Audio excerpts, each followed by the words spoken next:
Nah, apa sih sebenarnya yang menjadi problematika kita? Saya di mana-mana ngomong sama lah. Kalau saya masuk ke tempat, saya tidak pernah tahu judulnya apa. Pokoknya ngomong, namun salah halus sok viral. Jadi omong kenen kan melahirkan dua kubu yang suka dan yang tidak suka. Kedua-duanya saya memberikan pekerjaan pada mereka.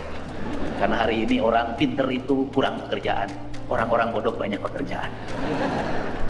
Orang-orang dianggap bodoh, pekerjaannya banyak, dianggap bodoh padahal mereka pinter. Apa itu? Nyapu tiap hari, macul tiap hari, mulung sampah tiap hari, manjat pohon kelapa tiap hari, bersihin sawah tiap hari, ke sungai tiap hari, ke laut tiap hari. Orang-orang yang dianggap bodoh itu produktif. Bahkan orang-orang yang dianggap bodoh itulah kita bisa duduk makan di meja makan dengan nasi yang tersedia. Yang ngakelnya siapa? Mak Ici. Dianggap bodoh, dianggap bodoh. Tidak pernah dikasih gelar akademik sebagai dokter ahli timel, tidak pernah. Kemudian kita makan dengan sambal, dengan metodologi Samara Pawon. Nanti kalau Pak Ustadz Adi Hidayat itu sebuah nilai kalau dalam Quran itu, kami kemudian menjadi aku. Kaminya apa? Ayah uyah, ayah tarasi, ayah tomat, ayah bawang. Dihijikan eta teh kan masing-masing kan banyak kami. Dihijikan menjadi aku, naon lada geus aku. Nah, hasil karya siapa? Ceiro. Rumah makan yang berjejer di mana-mana menjadi tempat berkunjung banyak orang, yang itu menjadi ikonik. Pemerintah Kota Bandung yang melahirkan 10% pajak hotel dan restoran, itu oleh siapa?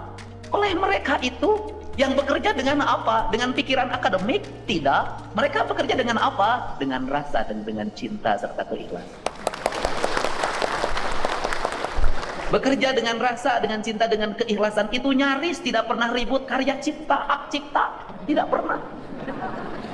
Saya sampai hari ini tidak pernah ada dengar ada rumah makan digugat oleh siapa? Oleh pemilik hak sambal beledag.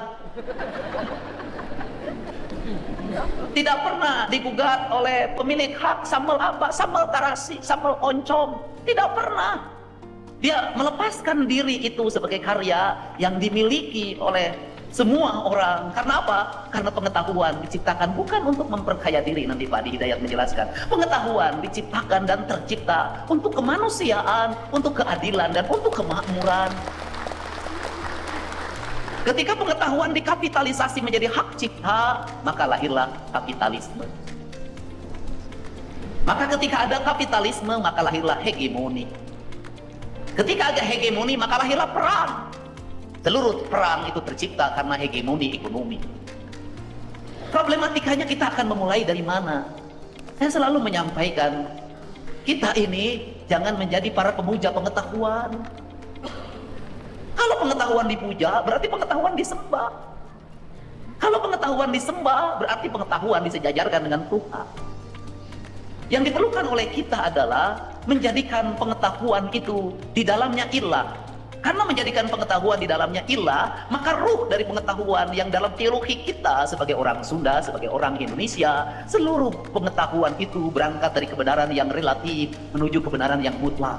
Kebenaran mutlak itu apa? Kebenaran mutlak itu adalah tujuan hidup kita. Maka seluruh perdebatan pengetahuan adalah kekayaan. Dan seluruh kekayaan itu akan bergerak menuju kemutlakan. Manakala perdebatan itu didasarkan pada objektivitas, bukan partisipan.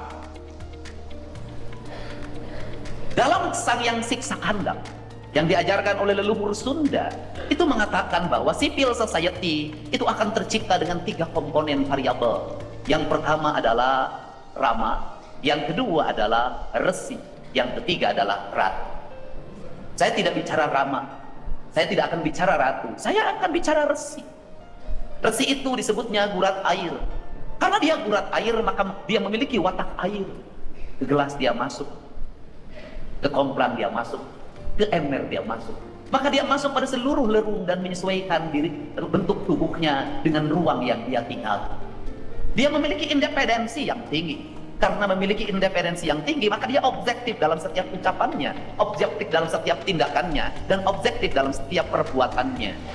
Apa yang mempengaruhi pendidikan tinggi hari ini adalah, di antaranya adalah politik. Rektor itu ada strukturnya, ada peran kementerian. Kementerian Dikti seringkali terikat juga oleh politik. Sehingga diperlukan apa? Kita tidak bisa menghindar pada struktur ini. Kok ini politik? Tetapi ruang-ruang guru besar yang tidak terikat pada jabatan, yang tidak berharap jabatan, harus menjadi ruang yang terbuka, di mana dia berekspresi pada pengetahuan yang terbuka. Karena seluruh ruang itulah, maka saya tidak mau pengetahuan menjadi pujaan. Kenapa? Di birokrasi saya mengalami kegagapan pikiran. Kenapa? Setiap orang ingin memiliki gelar. Saya setuju dengan gelar itu, dan saya pun S3 hari ini. Tetapi tidak boleh kita gelar menjadi tujuan. Kalau gelar menjadi tujuan, maka setiap orang mengejarnya doktornya, bukan esensi dari doktornya, bukan manfaat dari doktornya. Karena setiap orang mengejar doktornya, maka setiap orang bergerak setiap hari untuk menjadi gelar doktor itu, dengan mengabaikan etika, dengan mengabaikan aspek-aspek sosial, dengan mengabaikan aspek-aspek yang lain yang harusnya menjadi independensi dari nilai doktor itu sendiri. Apa yang terjadi di pemerintahan? Lebih banyak sekolahnya dibanding pekerjaan.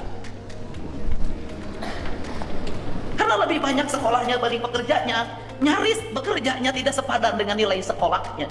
Sedangkan apa? Sedangkan publik hari ini memerlukan langkah-langkah taktis dan teknis untuk menyelesaikan berbagai problem hal yang sekali setiap hari berubah. Kita tiap hari berdebat tentang metodologi pendidikan, tapi anak-anak kita di pinggir jalan saling bacok antar pelajar, tidak pernah ada yang menyelesaikan. Kita setiap hari berdebat tentang metodologi pendidikan dan jangkauan Indonesia emas. Anak-anak kita hari ini buang sampah pun belum terlatih. Toilet-toilet di sekolah pun belum bisa ada yang membenahi. Kaca di ruang kelas kotor pun nyaris tidak peduli. Ini kan problem. Seluruh problem ini harus diselesaikan dengan apa? Rupanya kita hari ini harus segera mengevaluasi gelar terstruktur, harus berimbang dengan perilaku kultur. Gelar terstruktur harus seimbang dengan perilaku kultur. Apa yang menjadi konsen Gubernur Jawa Barat?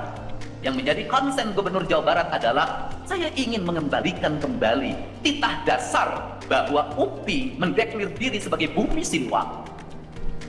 Karena ini sudah mendeklir diri sebagai Bumi Siliwangi, maka orientasi saya adalah mengembalikan peradaban itu dari sisi filosofi dasar, tetapi menuju masa depan dari sisi sosiologi, dan menuju masa depan dari sisi teknokrasi.